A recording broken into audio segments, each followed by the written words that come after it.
So let's start straight away. So what we did last time was trying to analyze using ARIMA with some regressors, this hourly time series, which is the time series of day-ahead electricity demand for Italy.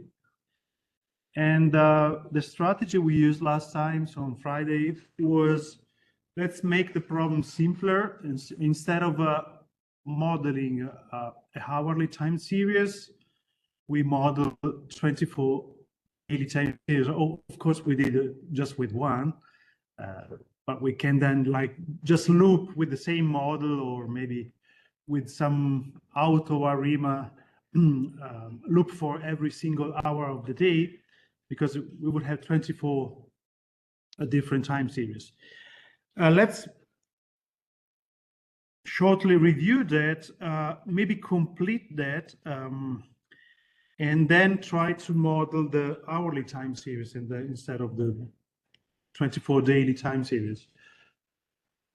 As I told you, probably in this framework, it's much more effective to do the 24 models for the daily time series, because as I told you, the forecast we are interested in is not 1 hour ahead forecast, but probably more starting from 1 day ahead forecast to maybe 1 week ahead forecast. And of course, so the very last information, the quantity of last hour would be probably very relevant for 1 hour ahead forecasting, but it's really not that relevant for 24 hours ahead forecasting, or even more than that. So this could be a good strategy. What we did last time, very shortly, of course, if you were not there, you can download the lesson script, was, yeah, apart from adapting the data to our needs. So one thing I showed you to recognize these multiple seasonalities was, for example, doing the auto correlation function. So this is like 168.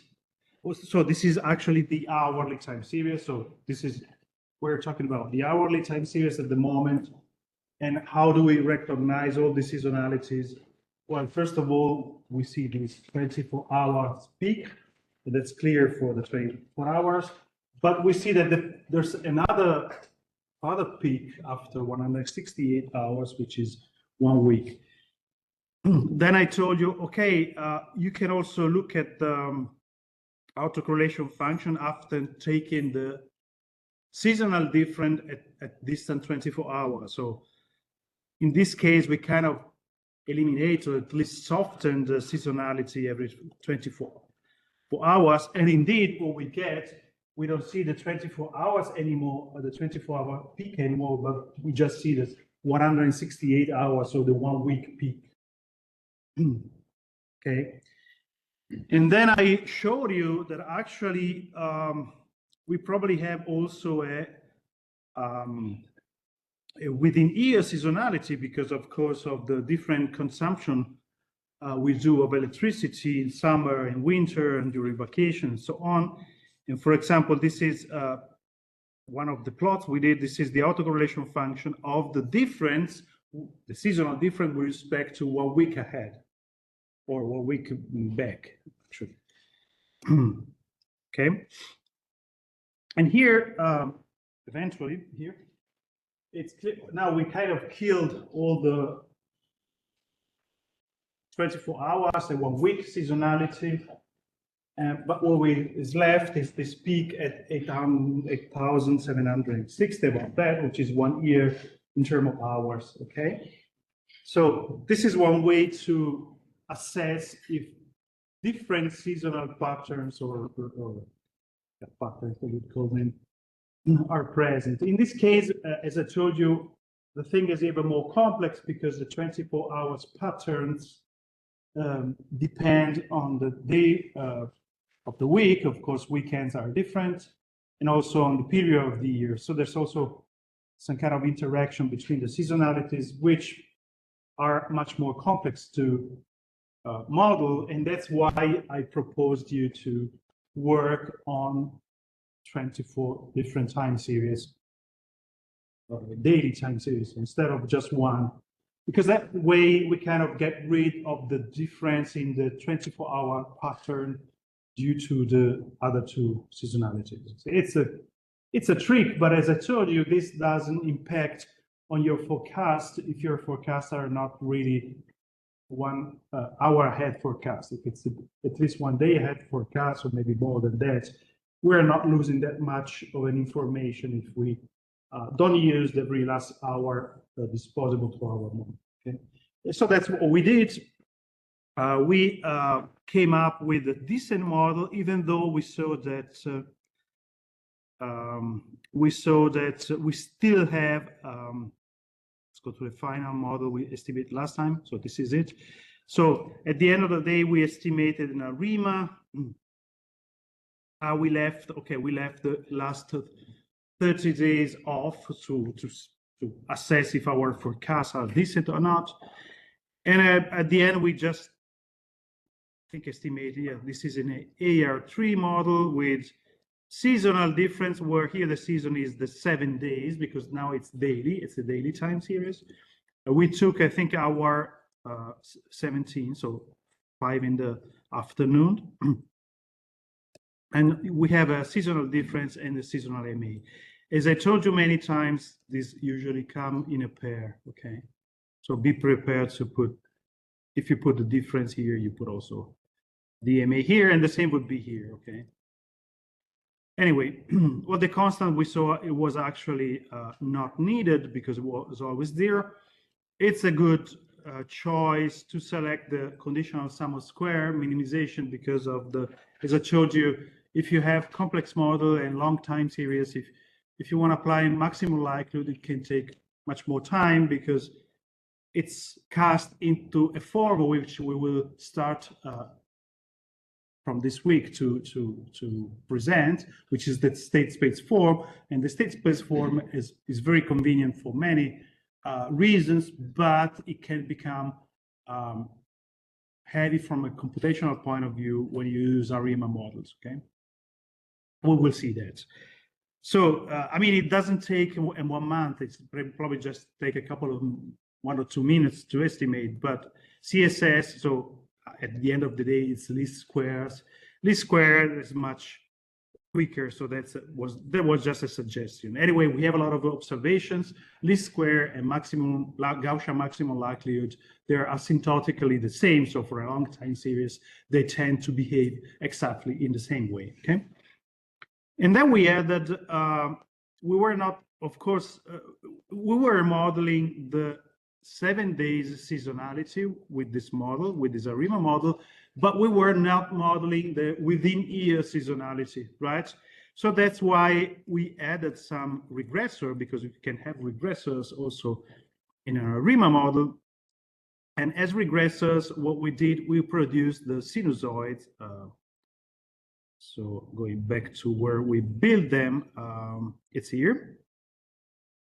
So we built 15 sinusoids, so 15 cosine function and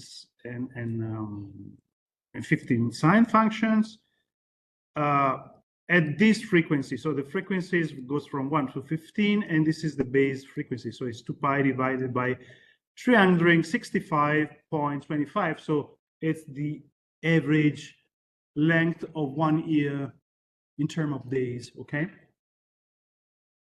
And this, of course, did something, but didn't completely eliminate. So actually, we set them here, and we gave the name here. But anyway, the interesting thing is that actually we saw that, yeah, we modeled the seasonality. Indeed, most of the coefficients of the sine and cosine functions are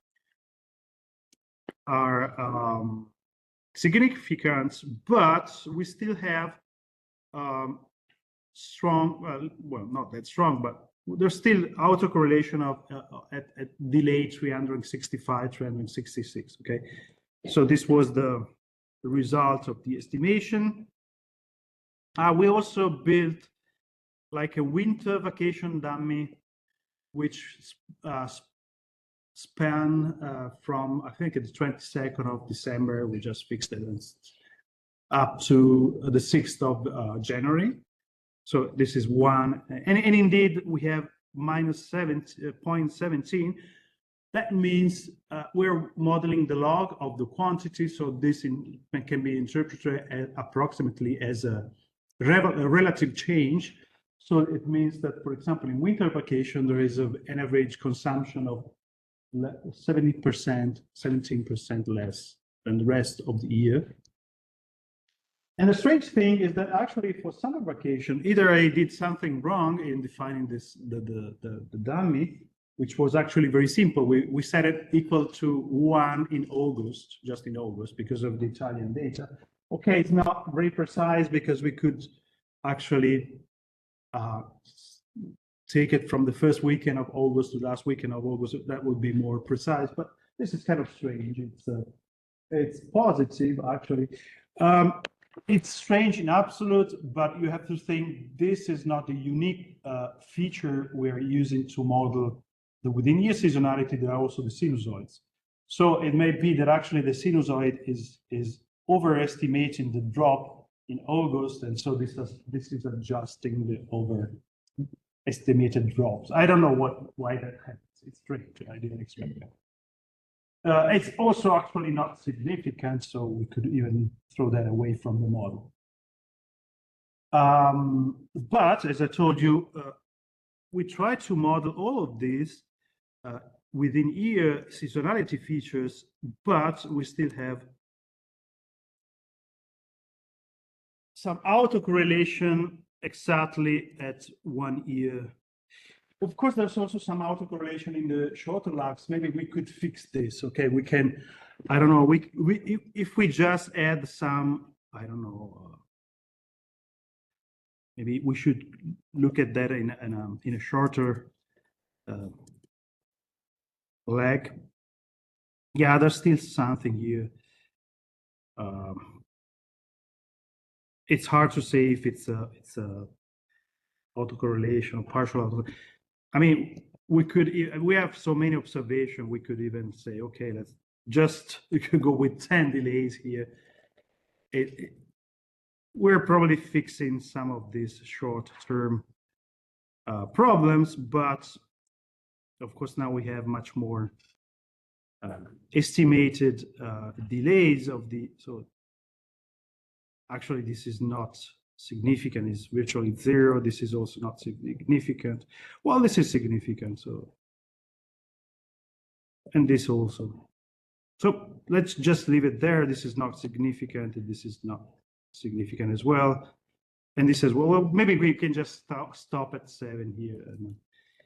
And that's a decent model for the short-term lags. But we probably still have all these problems here on the long range here. Why is that happening? Hard to say. One reason could be that we are missing all the holidays, right? And of course, the fixed date holiday, they appear every 365 days. So that could be a reason why there is still so much, it's 0.25, but it's still, there is still autocorrelation at lag 365 or around that lag. So actually a good thing to do when you work with this kind of data is modeling holidays, okay? And so if you look at the e-learning in the blob where I put all my files, I prepared a script to create the Italian holiday series, okay? So it's called, I think it's called Holiday, I don't remember the name, but anyway, yeah, it's called, no, this is the wrong one. Holidays Maker, okay. You can download that and open it. and we can quick comment on. There are also some packages that make this job for you. I found one. The problem is that the one I found is able to go 5 years back and 5 years in the future.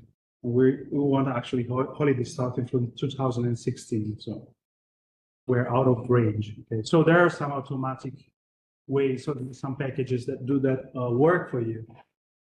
But I did this work for you anyway to make this easier. So what I did, if you open that, I created just a data frame with the fixed holidays for Italy, where I just put the name, I put the month, and I put the day. Okay, they're fixed year holidays. So of course Easter is not there, but Easter is covered by functions. There are always a lot of functions to manage Easter, whatever the language you want to use. Okay, so if you download this, we can work with holidays as well. This, I mean, today, what I wanted to do today is try to also build a model for the original hourly time series, but this would be useful also for the other time series, okay? So actually, when you model time series that have a strong effect, a stronger holidays effect as these time series, for example, you should consider the holidays. You should consider if a holiday falls on Saturday and on Sunday, because of course the behavior of a holiday on Sunday is usually 0. On Saturday, it's mixed. Okay? When a holiday and a Sunday tend to behave very similarly. A Saturday and a holiday, they don't behave in the same way. Okay? And another thing you should think of course, we are not doing that, is the so-called bridge days. In Italy, they're very popular, but I don't think it's only an Italian issue. So if a holiday is on Tuesday, probably Monday will be taken off by most of the people, and the same happens if the holiday is on Thursday. On Thursday, the Friday will be taken off by. If it's on Wednesday, I don't know. It's probably not that strong. But anyway, so we will not be doing that, but it's easy to do it. Okay, just so if you want to do a good job when somebody is asking you to predict time series of this type, when holidays have a strong impact, keep in mind you have to build the holiday dummy or dummies. Now we think about why dummy or why dummies. So why one for all of them, or why many of them? And of course, you have to, and we can do that. You have to take account the fact that sometimes holidays are on Sundays and Saturdays, and you also have to consider the bridge days. Okay, that's all important. So what I did here is just, as I told you, a list of the Italian holidays put into a data frame. So this is just what I did. It's all the information we need, plus Easter Monday. In Italy, we have only Easter Monday, and of course Easter Sunday.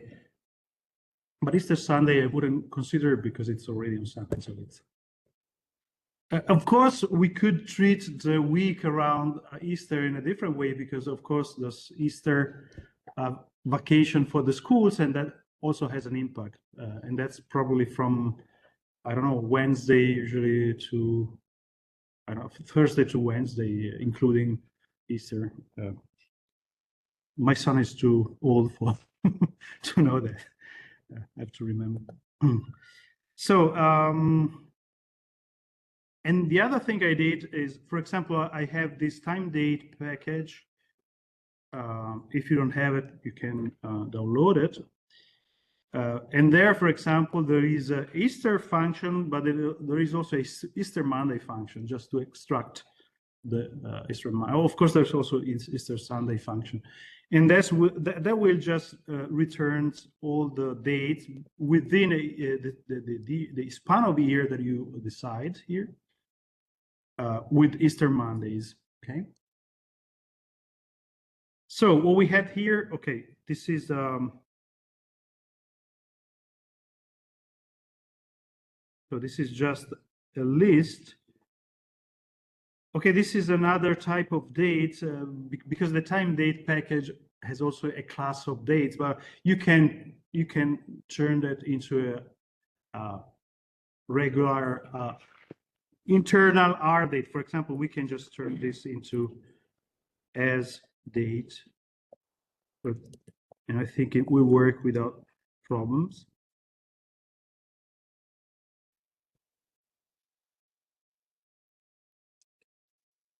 Okay, now this is the regular date class that R uses. You probably know there are many different ways to manage dates. And in R, there are many different packages. Probably the most recognized, most used format for dates is the so-called POSIX. What is one of the standards that were made when also Unix and Linux were born and so on. So actually, we could even turn that into POSIX date. But anyway, if you have just days, the internal date of R works pretty well, and it's just a day counter, okay, internally. And then what I wanted to build, of course, was starting from 2016 to 2024, which is the time span of our time series, the list of the real days, so with the year, with the month, and with the day. And all I did is, this is the list apply function apply. What does it do? Well, actually, for R, if you pass a vector, this is treated as a list. And so this actually loops on every single year, so 2016, 2017, and so on. It's like a for loop, but it's shorter. So it's in R, you can avoid also R loops in these ways. And then you have to specify the function you want to apply on every single, in this case, year. And the function that I defined is a function that uses the lubridate package. Well, maybe I should just do this. Okay. So I'm building a date by, so for every year, this receives the year, so 2016 at the beginning. This receives all the months, so it will make many strings, okay? This is going to return 10 strings, a vector of 10 strings. Why 10? Because there's 10 holidays. I think they are 10. Okay, because these are 10 values for the month, 10 values for the day, and this is just one, but in R there's this recycled principle. So if you have a scalar and a vector, the scalar is recycled to match the length of the vector. Okay. So I mean, if you don't understand what's going on here, just take this, separate that from the rest, and put a year here, for example, 2016. So this produces the dates as a string.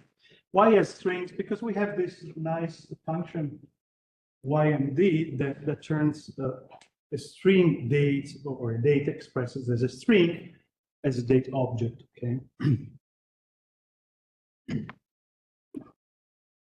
So from every year we get one of these strings.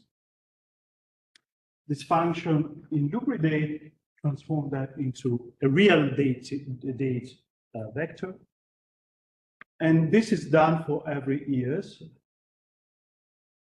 The problem is that, of course, we get then a list. So if I don't do the unlist thing here, so if I pass this, the holidays, eta. You see, it's just a list of dates. Of course, there's this is like the list of the 2016 dates. This is the list of the 2017 dates, and so on. Okay. How can we transform that just into vector? Well, it's very simple. There's a nice function called unlist. And unlist tries to simplify a list into something simpler. And of course, here the simplest object is just a vector of dates.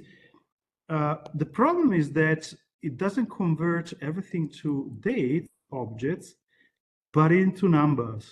So these are the numbers underneath the date object. I think they're just days starting from some fixed date, like, I don't know, 1970 or.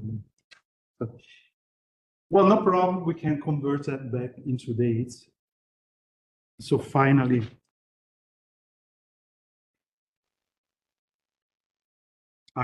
we do have a list of dates here. Okay. Well, they look like strings, but they are actually dates, because this is just the method print, which is adapted to the date case. Okay, to the date object. And finally, I put together.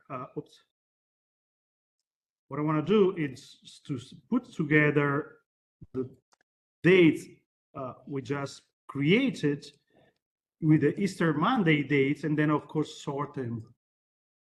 I don't want to have the Easter all at the end, so, and then I overwrite that. Okay. So this is just the way that I figured out to quickly create all the dates that we need. Of course, you can think of different ways. This was the quickest way it came into my mind. Okay, so we have all the Italian holidays, right? As I told you, there are packages sometimes that can make this work for you. The one that I found was not good enough to go back to 2016. That's why I use this. So we may want to try now to create a dummy variable for these days. Okay, why one dummy, or why more than one dummy variables? Of course, we could create one dummy variable for every type of holiday. So one dummy for Christmas, for example, which is 1 on Christmas, 0 otherwise. One dummy for I don't know, Labor Day, and 0 otherwise. In that case, we would have 10 dummy variables. There are not so many there. But probably most of the holidays kind of behave the same thing. So if we think that their effect on the consumption of electricity is the same, whatever the holiday is, then we can just build one dummy, which is 1 if it's a holiday and 0 if it's not a holiday. Sometimes what I do is I differentiate between like more important holidays like Christmas and more like, also because they appear already in a vacation period, and I differentiate it from like I don't know, Labor Day, the 25th of April, the 2nd of June, and so on. In this case, let's just make one dummy variable for whatever holiday. Okay. How we do it? Well, it's pretty simple. If we go back to, of course, now I should have added this to the. Maybe I will build a 09 lesson. So this lesson 09 with all this thing here, or maybe just the ending part. Well, then I correct it. Actually, I promised you that I will do R markdown with some comments in there. So I will do that as soon as we finish the whole exercise. Okay. So I will provide you with a better understandable script. But anyway, I would add this thing here to what we did yesterday and create the lesson 09 file. So we have everything in place. Okay, so what we want to do is go back to the regressors, which is called TS data. Actually, it should have been TS data, but I think I missed a letter somewhere. But anyway, it's called TS date. It's just the data frame with all the data here. So there's the Y, but there's also the regressors. Okay. So we want just to add more regressors here.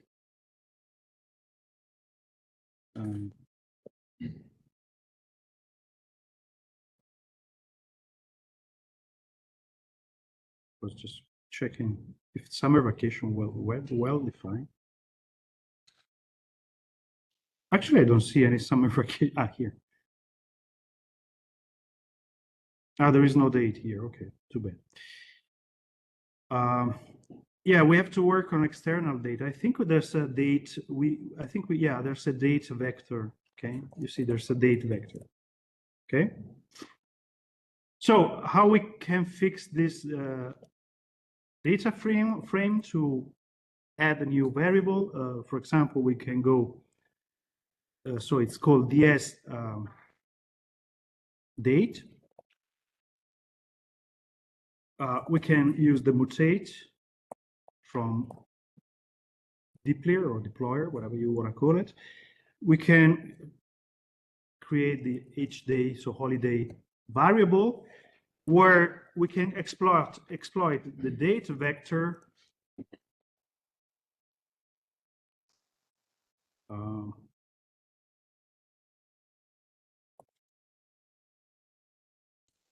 okay.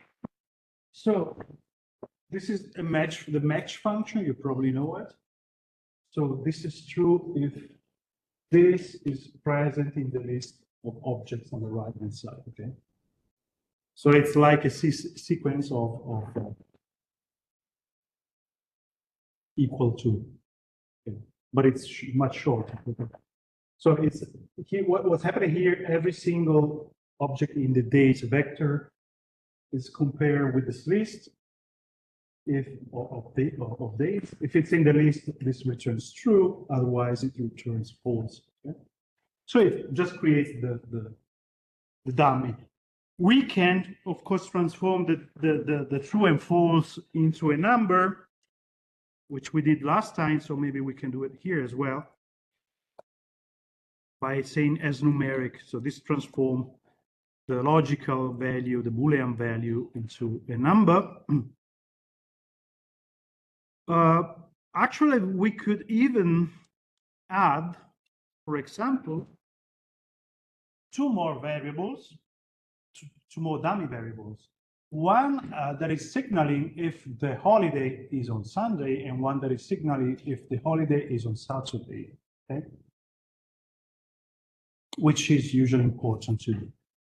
How do we do that? Well, actually, in the mutate function, things are computed in the way you express it. So actually, this is now, we can consider this to be a new variable, okay? So we can use it also in the next comparison or whatever.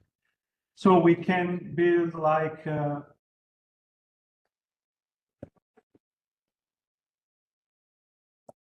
so hsun, so holiday Sunday. So, and this is just, I would say, hday multiplied by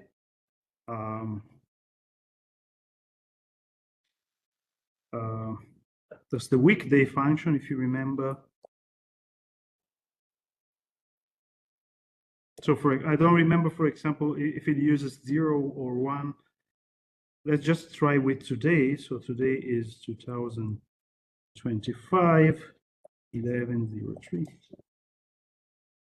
So today is Monday, and this is 2, so it's using 1 for Sunday, okay? So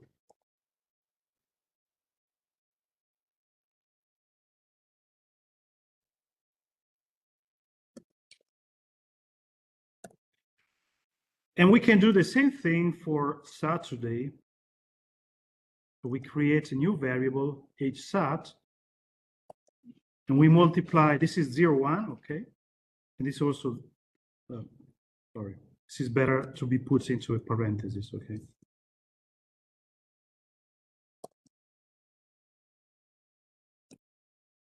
And this is going to be 7. Saturday is going to be 7, right?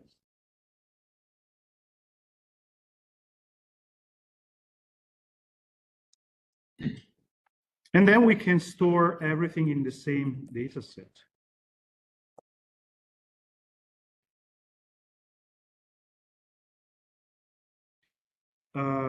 So for some reason, there is no dates object. I think it was there somewhere. A date, it's called date. Not dates, but date. It's just a vector with all the dates. The dates. Okay, so if you ran everything in order,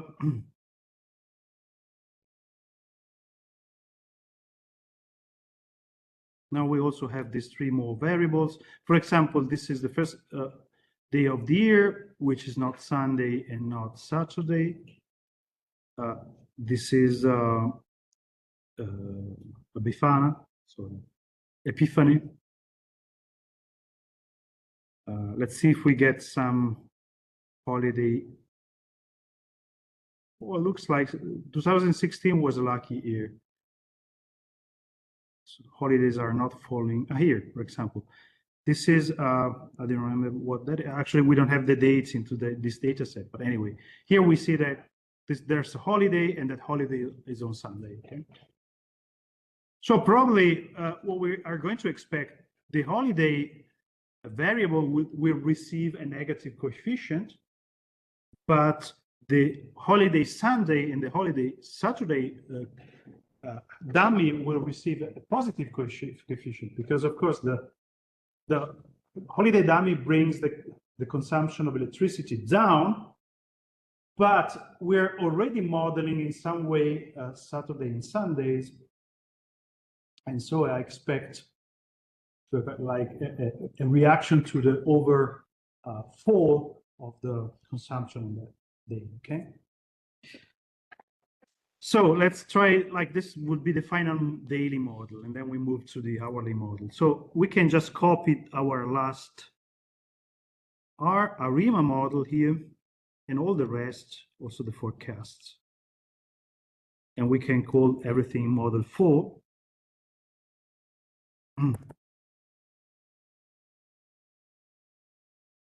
So this is model 4. I mean, it's the same thing because we just added new regressors to the TS state.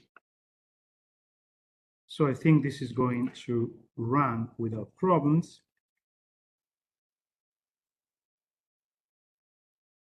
You see, it's pretty fast if you stick to least squares. So this is the model summary. And this is, you see, it's happening exactly what I told you. So the holiday effect is minus 0.33. We're modeling a lot, so this is 32% less. Okay, the consumption on holidays is 1/3 less than usual, okay? But if the holiday is on Sunday, it goes back to almost the same value as if it wasn't a holiday. Yeah, there's a 3% difference, but probably it's not significant, just probably the same consumption. For the Saturdays is not so strong. It goes back, of course, because Saturdays, the consumption is already different, but it probably there's something more closed that on Saturday would be open, and so it goes back, but not as strong as on Sunday, okay? So we still have, for example, on Saturday, like a 10% less consumption, like 33% minus this 23%. We can check if this finally cleans up a little bit our ACF, but actually just a little bit. This was the other one.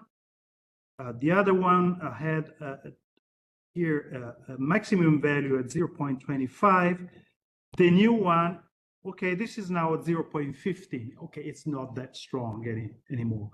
There's still some memory. It's very hard to kill all the within ears memory, but anyway, now it's shrunk. Oh, this is even smaller. Okay, so it's better. And what about the forecast? We noticed last time that we had a problem with the first prediction, and actually, no, actually we wanted to. Yeah, the forecasts are here, but you cannot see it because the time series is very long. But last time we zoomed, so we can exploit the same code. This is still three in some way. But anyway, this is more interesting.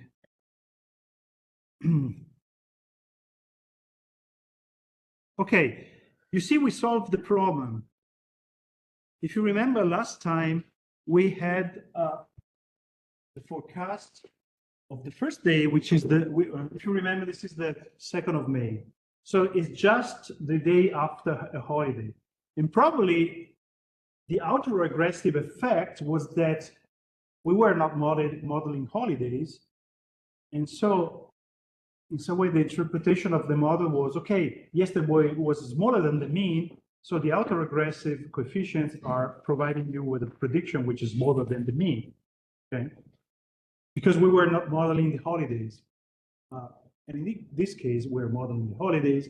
And so now the model knows it's not because, it's not really that yesterday was an exceptional low value, so probably today will be also kind of low because of the autoregressive coefficient, but we know that yesterday was actually a very normal value for being a holiday, okay?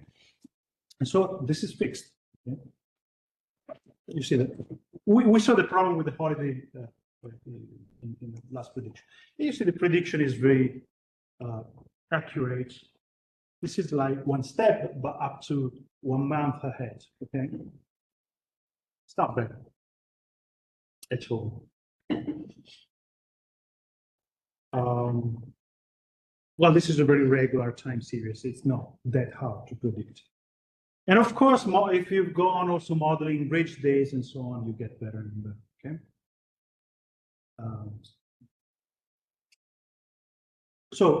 Now let's move to modeling at once all three seasonalities, which is much harder. We want, just as an example, we are going to do that. But probably this is the best way to predict this time series. I mean, of course, we're predicting starting from 1 day ahead, okay, which is what we're interested in for this very particular time series. I'm sure 1 hour ahead would be here. I mean, in some way, we cannot do it. For 1 hour ahead, we have to look at the previous day, the same hour of the previous day, because we're modeling 24 different hours, okay? We're modeling one, as I told you. What happens now? Well, probably this model or a similar model you can apply to all 24 hours, okay? Or maybe if you want to do a good job without building 24 different models, you may also do some reasoning about the type of variable that we have. So this is electricity consumption. For example, electricity consumption. Well, you probably, if you look at your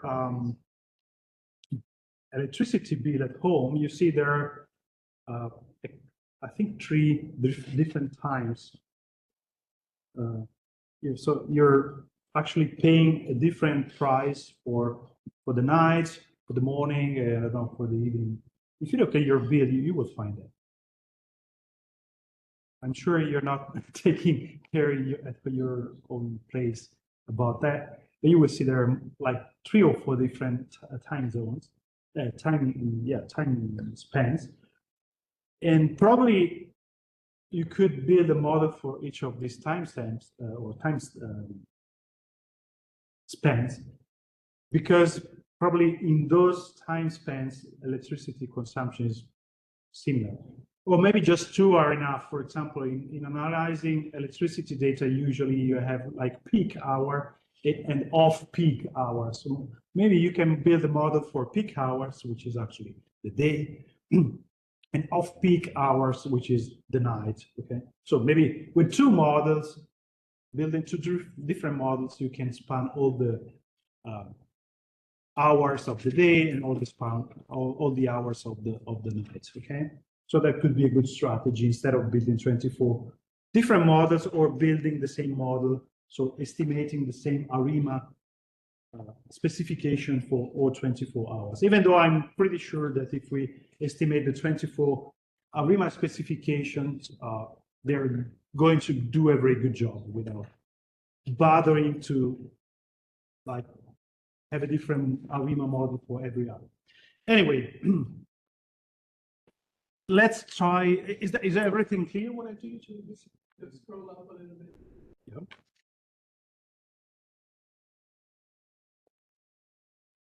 Okay. Here. This is just the exact model as the Model 3. What changed is just that DTS date, the data frame is now more rich. It's richer, has three more columns, okay? Because I added these three regressors, so the dummies. Okay.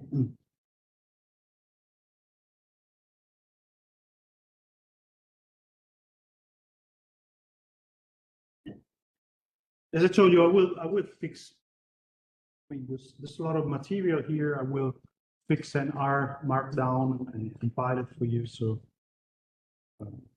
it's probably easier to follow everything that is happening.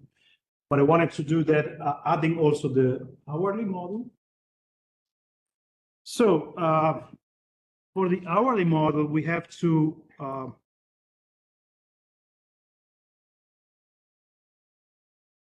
go back to, so I don't remember myself where the hourly data were. I think it's here, the T24.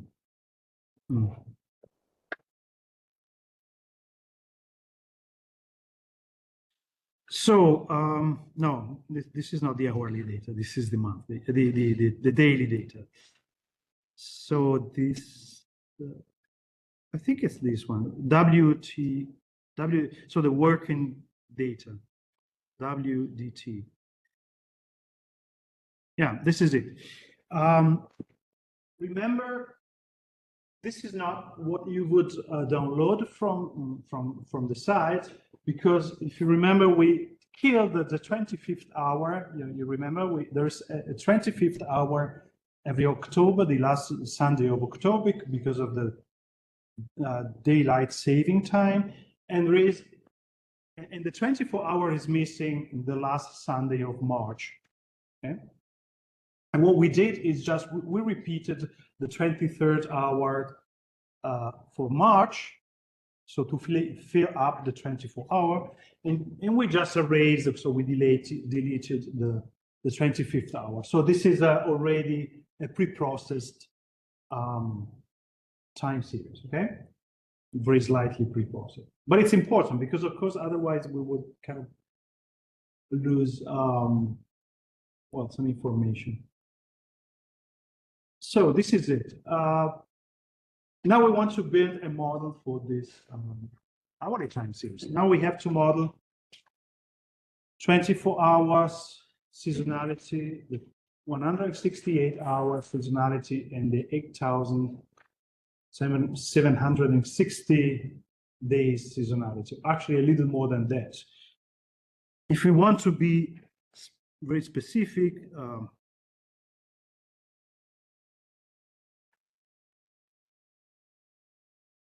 so it's 8,766 hours on the average per year. Okay. Because, of course, 1/4 of a day, so 6 hours. So how can we do that? Well, first keep in mind we will be losing this interaction between the seasonalities. I mean, we can model that, but it's not simple. Maybe we can try to think about and not apply it, but just try to discuss it here, okay? So for the 24 hours, we could exploit the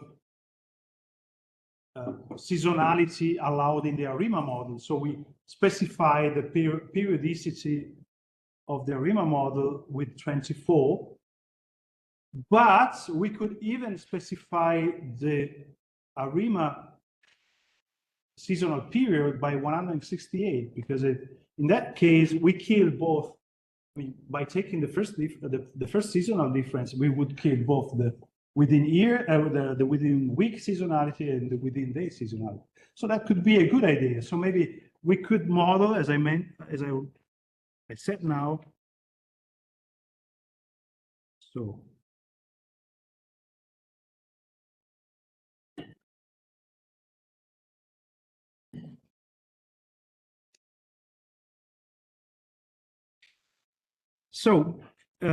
of course, we already know that we want to work on the log because of we saw the box plot, the box Cox plot last lesson. We saw that actually it was a good idea to work on log. So let's just take the log.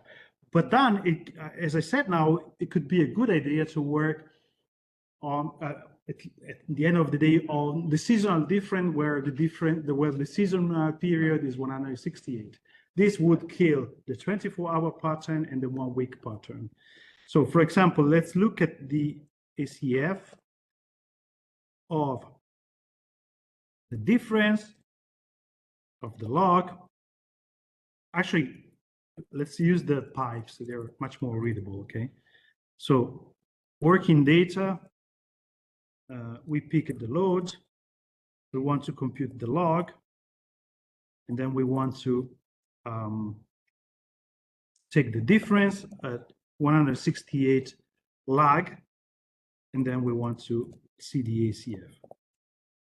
You see, it's much more readable using the pipes, right? Okay, let's make this much longer than that. So, for example, 8,700 would be a good choice. Okay, actually, we're already seeing this picture in a different time frame, but we kind of killed everything in the 168 hours range. That's a lot of movement anyway, and that's something. Well, there's still something at 168, but this is probably the MA part that always come out. And then you see that one of the strongest thing we notice is this 1 year. Again, this 1 year autocorrelation. Okay. But if we stick to the short run in order to determine what kind of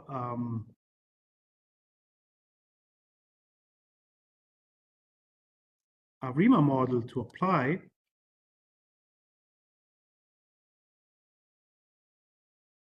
so this is the ACF for 1 week, and this is the partial autocorrelation function, okay? So it's clearly something autoregressive because it goes down to 0 very gradually, and this is instead very quickly declining. So we have the first lag out very strongly, almost one.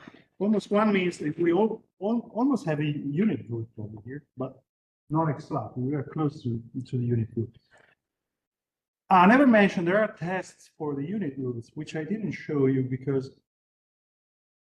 I don't trust them too much, especially on seasonal time series. Okay, so if you want to look at the literature, also the book that I put into the bibliography of this course, for example, the Heinemann book, you will find the ADF augmented Dickey-Fuller test, or the KPSS test, which is a stationarity test. You can learn how to use them. It's not bad, but when you have seasonal time series, they're not reliable. So that's why I'm not teaching you those in this class. I think they're not that useful unless you work on macro data, macroeconomic data. That's fine. Anyway, let's go back here. So the first lag is, of course, there. The second lag is there. Probably the third, probably the fourth, and the fifth as well. And then, of course, probably there is, well, this is probably 24 hours here. So there is some memory at 24 hours. But we are not able at the moment to fix that unless we put 24 the lags of, for example, the AR.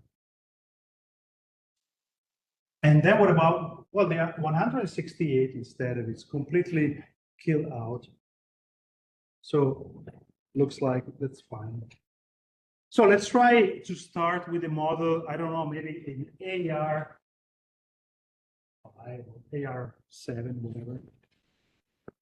Just for having a starting model to work with and see what happens. So we can call it H mod 1, so hourly model 1. ARIMA. Let's just copy what we did before and just modify it. It's always quicker to do that.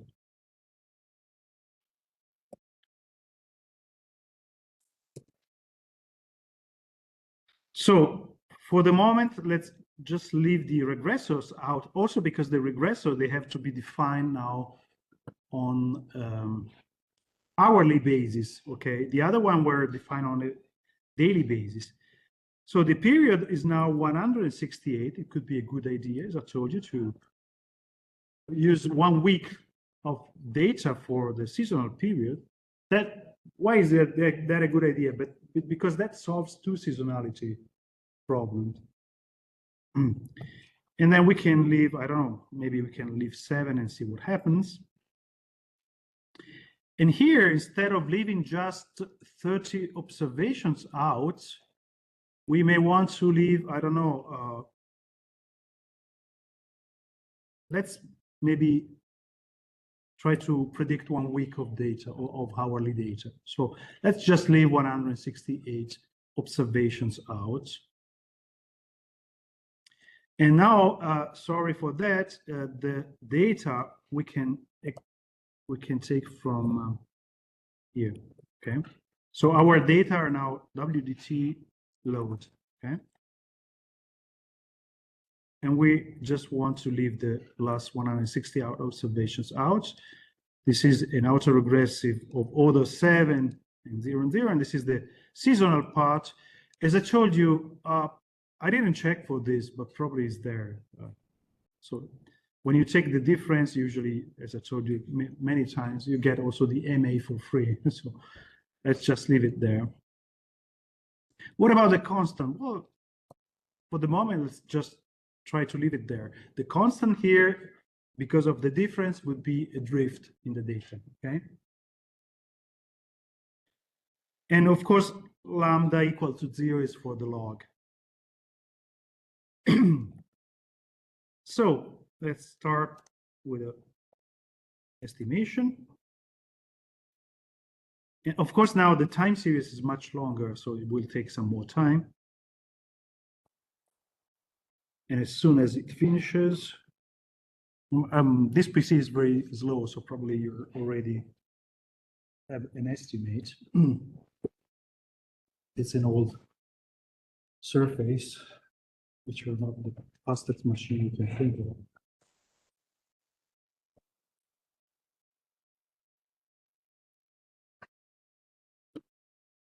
Maybe we could work on a shorter time series.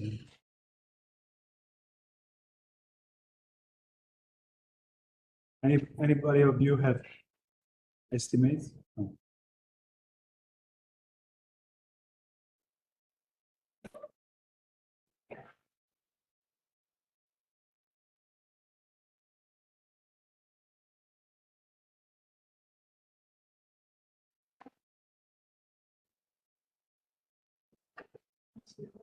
No. Ce l'avete? Come sono i le stime degli altri. Per vedere se sono significative devono essere più o meno 2 volte il proprio valore standard. No? Ah, sure. So let's see what's happening here. So this is larger than 1. Is this a problem?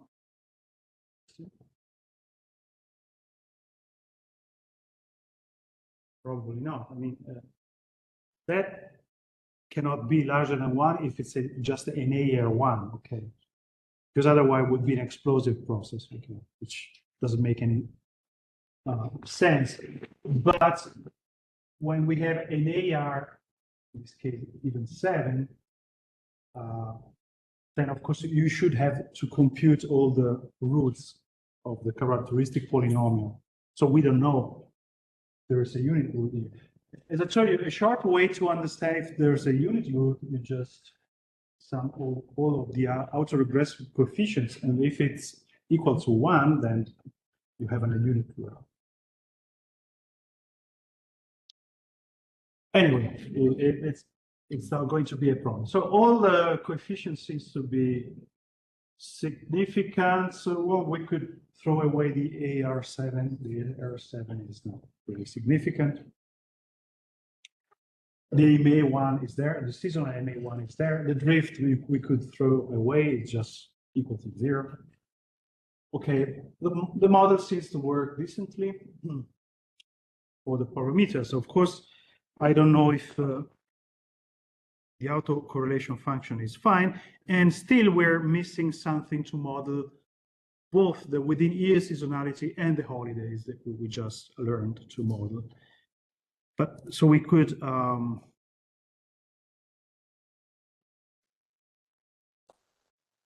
see the autocorrelation function of the residual.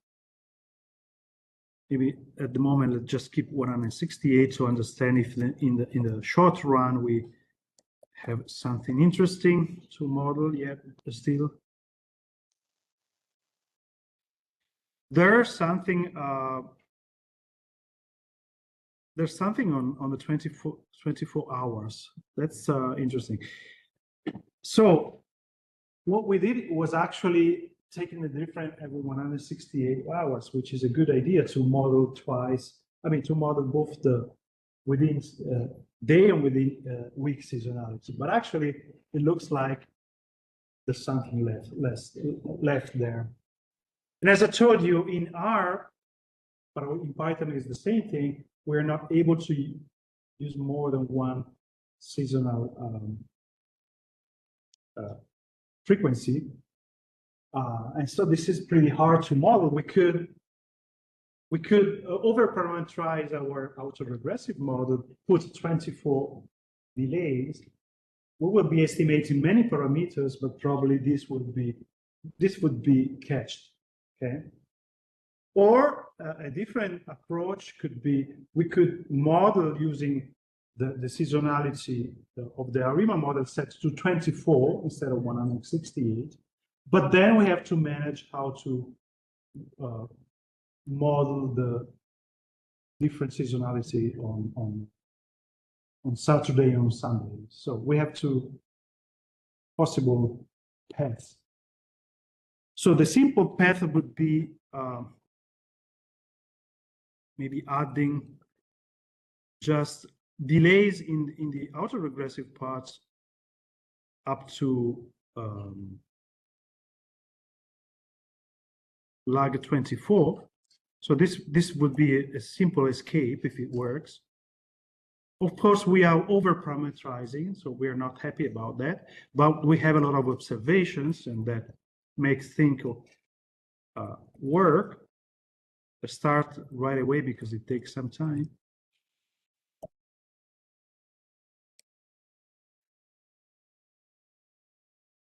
So I'm hoping now to get rid of this.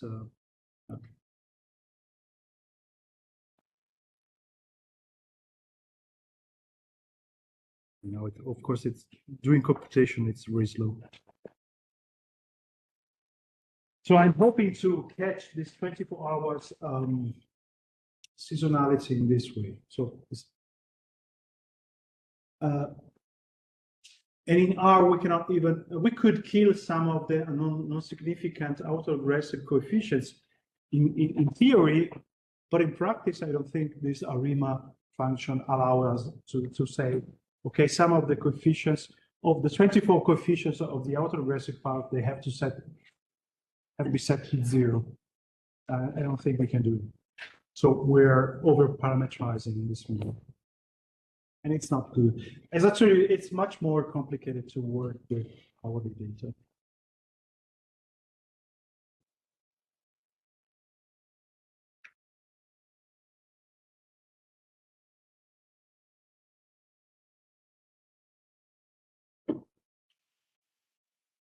It takes a long time.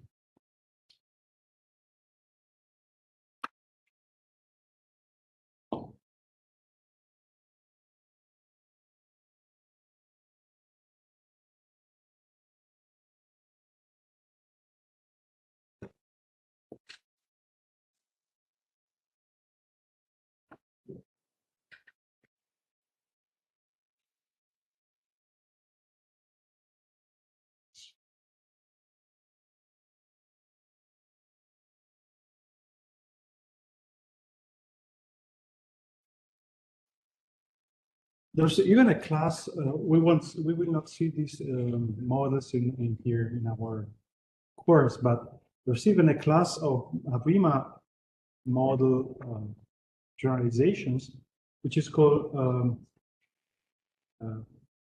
PARIMA with P, so periodic ARIMA. And there, it's ARIMA models that change their coefficients according to the, for example, day of the week or the hour of the day. So you have different values of the autoaggressive, for example, coefficients on the first hour and the second hour, or on Monday, on Tuesday, and on all other days of the week.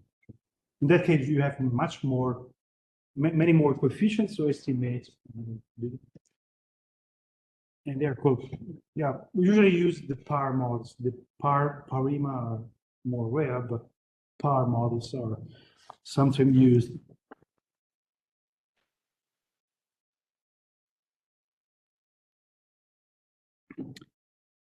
So what happens, well, these are significant. This is not. So we're keeping, of course, some significant, insignificant delays, but we cannot kill them, at least not using this function of R. In theory, we could, but using the software, we cannot. Let's see if at least we kill also the, no, it's still there. Yeah. We're not able to get rid of that. This is strange. And actually now I see also this value here, which is something we were not seeing. So something is not going the right way. As I told you, an alternative to this would to work on the periodicity 24 and then try to find a way to model the 7 days difference in the behavior of the time series. So an alternative model could be, for example, let's go back to, I don't know, here was like 7. And here I just work on 24, or on a period of 24. Well, this we can kill.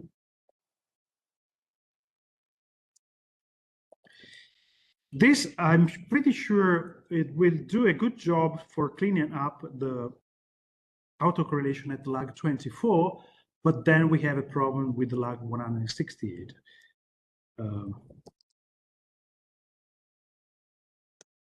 So I hope you're following, you're getting what different choices present what kind of problems. And why is usually a good choice to work on the daily data instead of the hourly data. Okay. This was, of course, much simpler because of the shorter models and a shorter period here.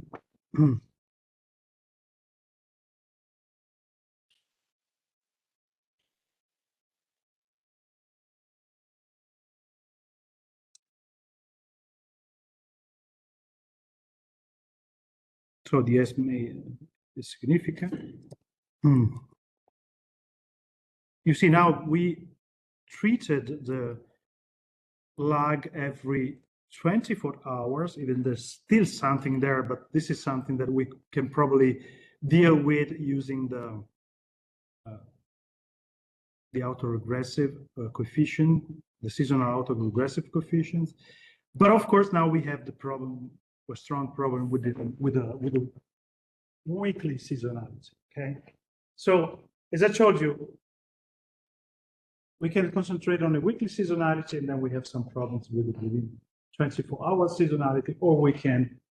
And of course, everything depends on the case study. Yeah, this is not, it's not general rule, but you may find similarities in many time series. Because there are cases in which we are interested in predict maybe hourly or even less than hourly. In that case, maybe it's better to go Yeah, of course. I'm not saying it's you don't have to do that. I'm saying just it's more complicated to have a. I mean, we saw that we had good prediction one day ahead with the daily models. Here, there are some subtleties to take into account. This we could, for example, fix this by using like Saturday and Sunday dummies. That would do part of the job. I say only part of the job because the problem is that if we put like the Sunday dummy, what does the dummy does? What does the dummy do? It just allows for a different level of consumption for the whole Sunday, but it doesn't change the shape of the 24-hour pattern, okay? So of course, it adjusts the average level of consumption, but it doesn't fix the change of the shape. And for adjusting for that, we could, for example, we could use sinusoids just for Saturday. So 24 sinusoids, so actually 12 cosine functions and 11 cosine functions multiplied by a dummy variable that is 1 on Sunday and 0 on the other days. And the same could be done for Saturday.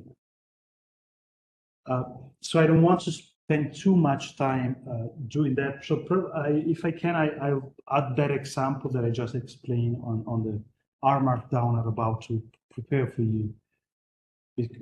Because just to prepare the data, that would take half an hour probably, and I don't want to do that here. But so that could be an idea. I will give you a couple of ideas on how to make seasonalities interact with each other. It's not a simple issue, okay? So interacting seasonalities, and you will try, if you read the literature, there is not much things in the literature about that, because it didn't used to be a problem like 10 years ago, because hourly time series were really rare. Well, this was already there, of course. But it's an issue now that you have really high frequency data with many seasonalities. So there is some material, if you Google like multiple interacting seasonalities, you will find something. A lot of the things are made by this Heinemann from Monash University, but not really. I mean, actually it's not a problem that is so complicated. If you compare complicated problem in scientific literatures, that's probably an easier problem. But anyway, it's not that much dealt with in the literature. But I will provide you with some example in the R Markdown. One example could be this one. We prepare this base 24-hour cosine and sine functions, but we activate them only on Sunday, and then we activate others on Saturdays, okay? To model the difference in the whole shape, okay? Here we can make it easier. Let's just produce a dummy variables for Saturday, a dummy variable for Sunday, and we will just be adjusting the level of consumption, the average level of consumption on Saturday and Sunday. Of course, the shape will be not so accurate, okay? So, for example, we can add the to the working data, we can add, we can call it the sun variable, which is a dummy, which goes to 1 on Sundays. And what kind of date do we have here? Okay, we don't even have a date. We have just something that looks like a date, but it's not a date. I would say, first of all, let's convert this date into a real date, okay? So maybe we can just override this date and we can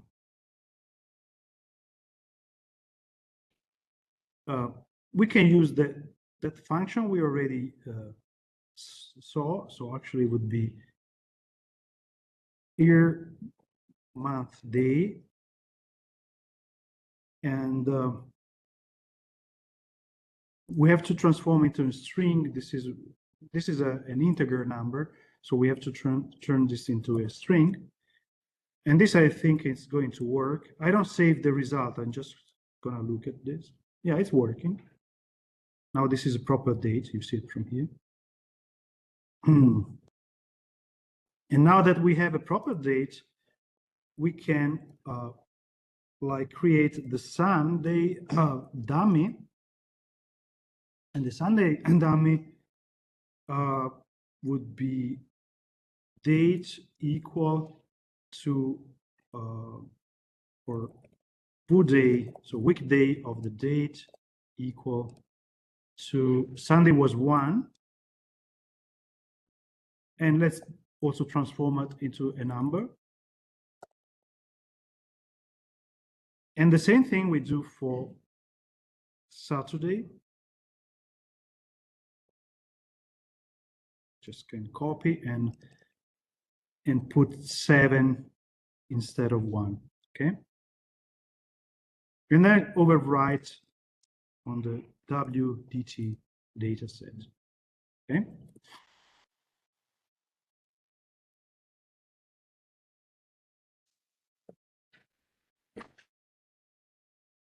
Okay, it did, yeah, it's work. Oh, you have to remember, of course, it's an hourly time series, so the dummy remains 1 for 24 subsequent hours, okay? So this is Saturday, and of course, this is Sunday. Okay?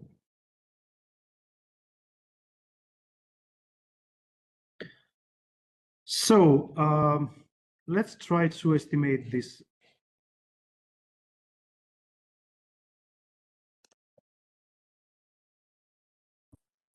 The same model, which now we call model 4. And now we have like xreg equal to S matrix. Remember, they always want a matrix. And we extract from WDT. So it would be column 4 and column 5. So actually, we can write this way, from 4 to 5. And remember, we want to leave out the last 168 observations, okay? So, we can use either the head or, yeah, let's use head, which is handy.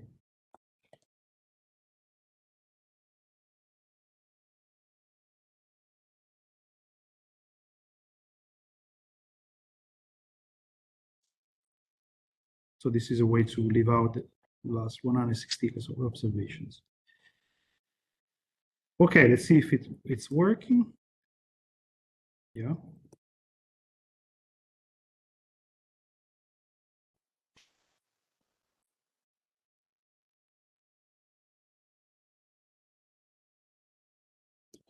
So let's see. Actually, Saturday and Sunday are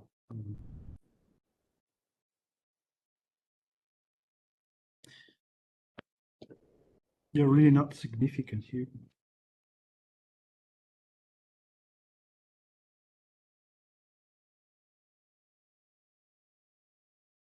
This is strange. And actually, they're even positive, which is wrong, wrong, wrong.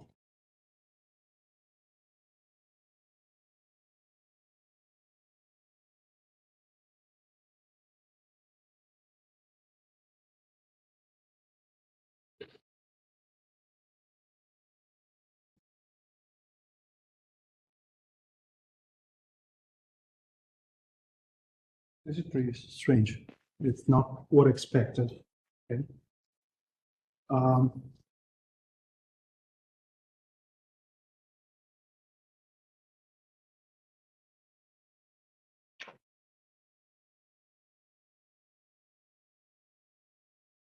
And I'm sure if we look at the autocorrelation function, we have the same problem as before because it's actually not have been estimated in a proper way.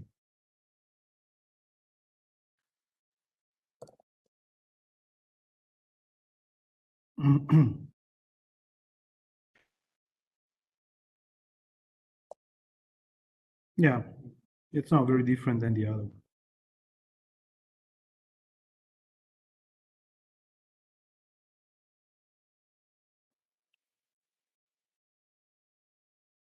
Yeah, of course, we can also add some autoregressive parts on the seasonal, but I mean this things is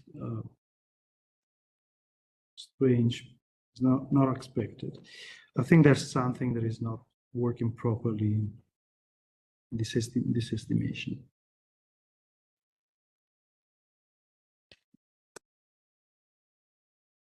Well, now it's better. For some reasons, it's now working. I just added the autoregressive part here.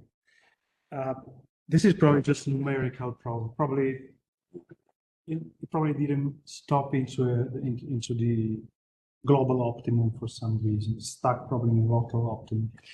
Now it works properly. It says that the consumption on Sunday is lower by well, less than 1%, actually, not that lower, and Saturday even less than that.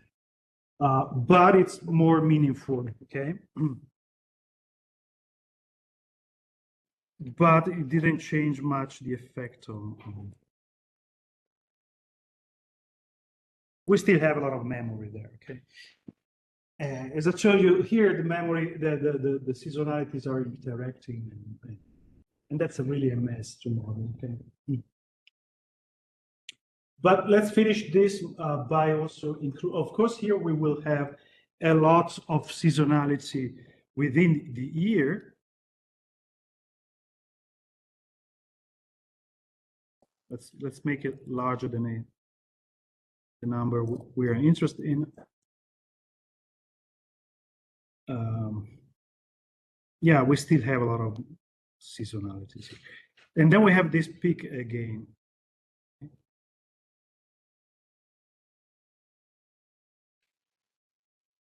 I would say the other model was better. The number 3 was anyway better.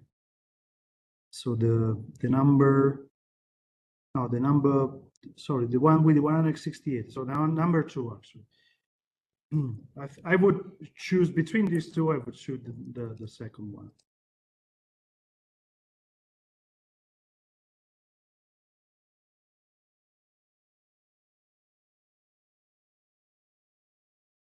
I mean, there is still something there, but it looks better than the other one. I would so start from model 2. I mean, we can do the same thing also using model 4. So what we have to do now is model that within year seasonality. Okay. And again, we will use maybe the first 15 sinusoids. This time, the sinusoid have to have as base frequency 8,766 observations. Okay, so we can build them. So let's make the frequency times t using the outer function.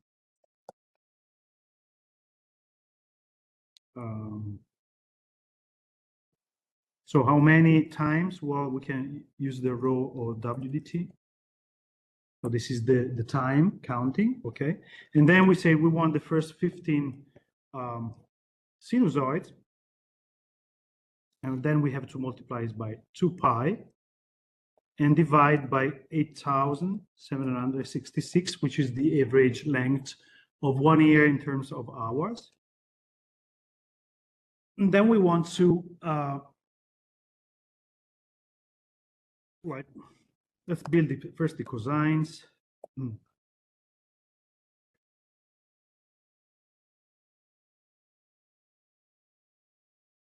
And the sines.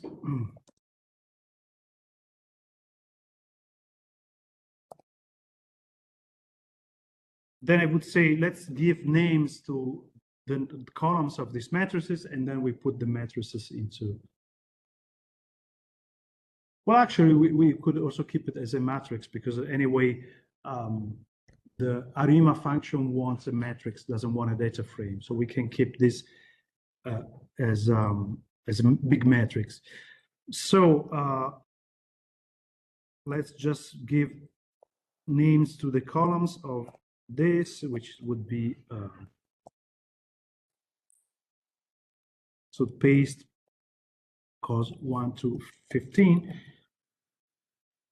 And let's do the same thing with the sines.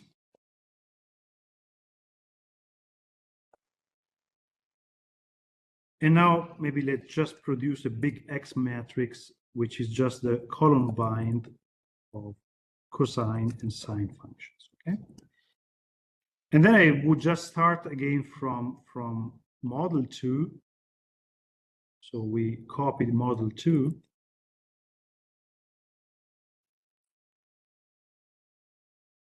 And we call this model 5.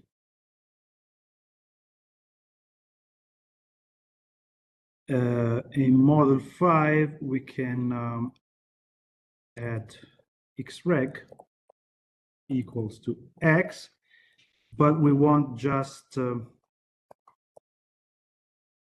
all the observations ahead. We want to leave out the last 168 observations.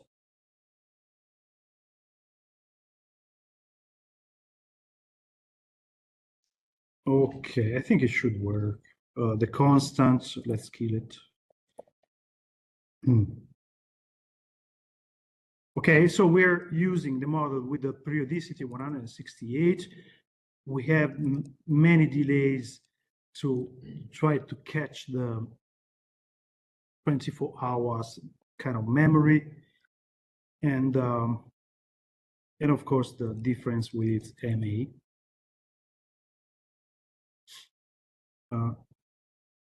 Sorry, head, not head.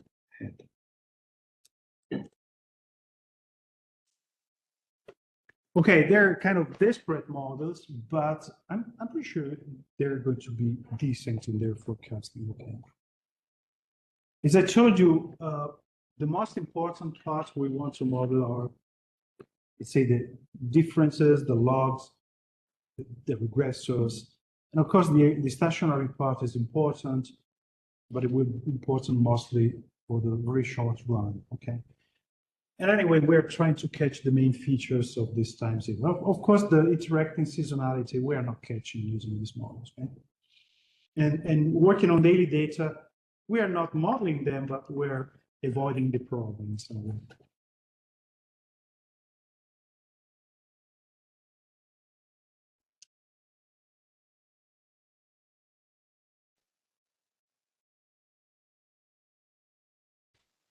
I'm spending much more time on modeling this kind of time series because I saw, I gave the concept in the last years, but then when your colleagues came with time series analysis, they always skipped some seasonalities, pretending that it was not there. And of course, the few students that tried to model all seasonalities had models that performed really well, and the other students had bad models as well. I want to spend more time here with you. I know it's not that fun, but it's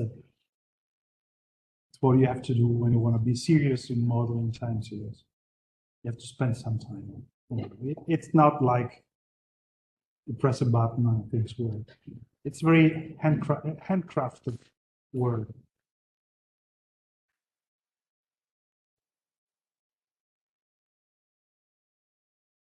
And it can be time consuming.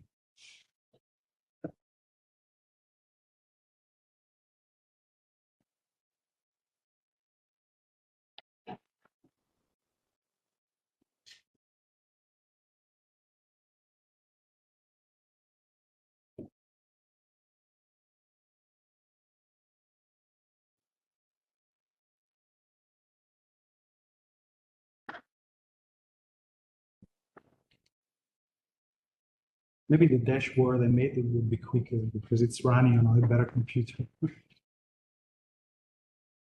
And it's more handy to go back and forth to the autocorrelation function and the other thing.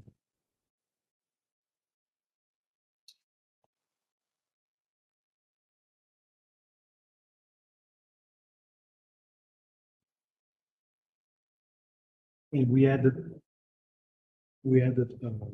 30 regressors, so that's why it's kind of hard.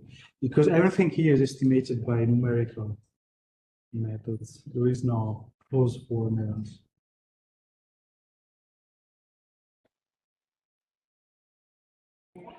All your computers are running. Nobody is engine. Finito tu? Ah. Hai vinto tu, c'è il computer più veloce di tutti.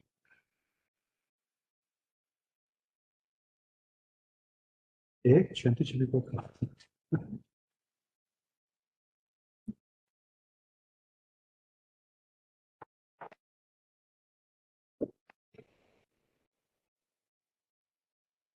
Next time I will use virtual machines. Better than the ones that you can access. And that would be a good idea.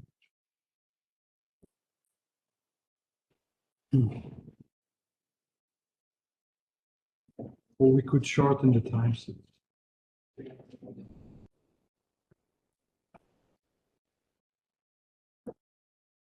We need to implement some early stopping. There is no early stopping in this method. Because the problem with statisticians is that they want to get the maximum of the likelihood, not close to the maximum. In practice, it doesn't really change anything because being close to the maximum, actually, from a theoretical point of view, if you have a good initial point, like a consistent estimate of the initial point, you just do one step of the like Newton algorithm, just one step. You have an equivalent, asymptotically equivalent estimator. But they don't do it. They want to go to the maximum. But now it's moving just by every step is moving by a small epsilon. I think we can change the tolerance of maybe some parameter. So deciding when the optimum is reached.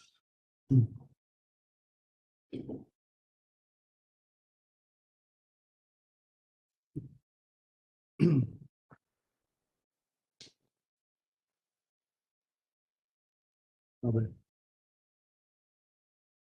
Ce lo raccontiamo.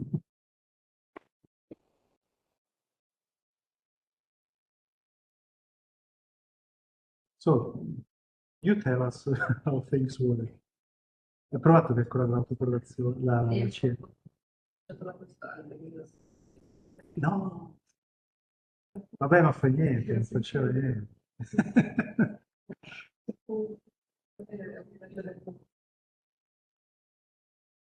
Ma che computer hai?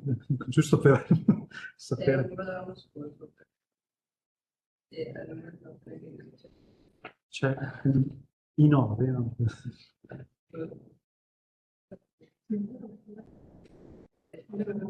Con i 7, però vabbè dell'ultima generazione. Ultimissima generazione. Secondo me c'è ancora l'effetto 24 ore. Almeno con la costante c'era. Ecco, Plastico. Allora, vabbè. No, l'effetto 24 ore, adesso stiamo modellando l'effetto anno, diciamo. So, what we are trying to fix is the within year seasonality now.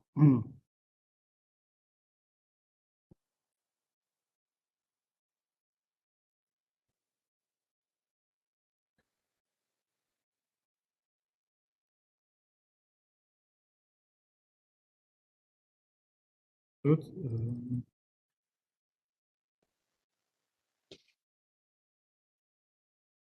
And it didn't change anything. It's just the same. It's not working. Well, just to have a larger number. So it didn't work. I'm sure the problem is mostly numerical. So or arithmetic, not enough. in theory, we're modeling. I mean, I would expect to still have some memory, but not as much as the one they had before, because we're modeling that. But actually, a RIMA model, even more than a RIMA model, a RIMA softwares are really not made for such complicated interactive seasonalities and so. So it's not working fine. Okay. Let's see how would a forecast anyway. Yeah, it's not a model I would use for that. The other ones were much more satisfactory, but we can copy the prediction part. Should that be a problem once we explain machine learning? Yeah, for example. You can see something changing. Actually, this is better. So I'm modifying this thing to adapt this to the new model. So forecast, this will be, let's say, hourly forecast for the model number 5. So this is model 5. Of course, we need regressors, and now the regressors are the tile of X, matrix X. So the last 30 observations. Okay. Yeah, I would leave the auto plot out because anyway, we wouldn't understand anything. So now we want to plot 168 observations. We plot the mean. Why the mean? Because here we also have like prediction intervals. So the mean is the point prediction. And then, so what's the problem? Sorry, here's 168. So 168.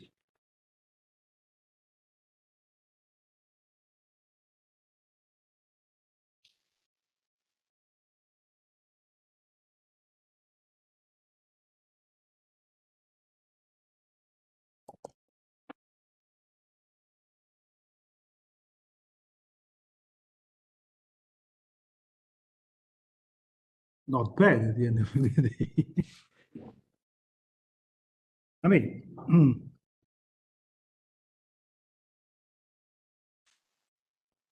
it's not excellent. We're kind of pointing into the middle of the patterns, but it's not that bad. especially for the very short run, of course. Why especially for the very short run? Because the very short run is copying. Well, as I told you, the ARMA parts is influential on the very short run. But you see, and even if the model from the autocorrelation perspective is not that good, 1 week of forecasts are decent. Okay, they're not. We can make better than this, but they're anyway decent.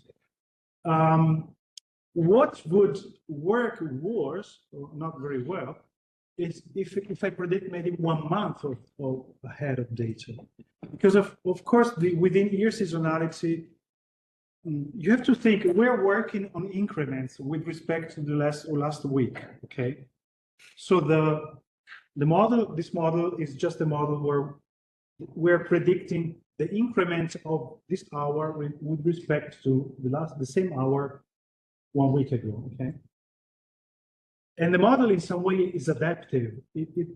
Because if last week was in summer, this week would be also in summer usually, and so I've kind of learned the pattern of the seasonality in summer. So in the short run, this model, even if I didn't put any sinusoids for the within year seasonality, it would do a good job, because if I'm predicting summer for summer, I mean, the seasonality will be learned from the model. But if I have to start predicting like 2 months ahead, for example, I move from summer to like autumn, then probably things start to change in the shape of the within year seasonality. And if I'm not modeling that properly, we're trying to model that, but not in an interactive way, so the two seasonalities are not interacting, then I will start to see a deterioration of the forecast, because there's no way that the model can know what's the shape in autumn if we don't find a way to model it. Okay? But anyway, for a relatively short period of time, so 1 week, it's doing fine. It's not great, but it's good. Okay, even though all the autocorrelation function is not so satisfactory. Okay, and here we're still missing all the holidays and stuff. Okay, so of course holidays here would fix some of the problems, and I will try to put all these things into the R markdown that I will provide. Give me a couple of days. It's a lot of work to do, but I want you to have like a full example. And this full example you can use then as a guide for your own project. I will be putting a lot of things that your colleagues from last year didn't have. So some way I'm guiding you more this year. Good. Any questions? Will we stop here?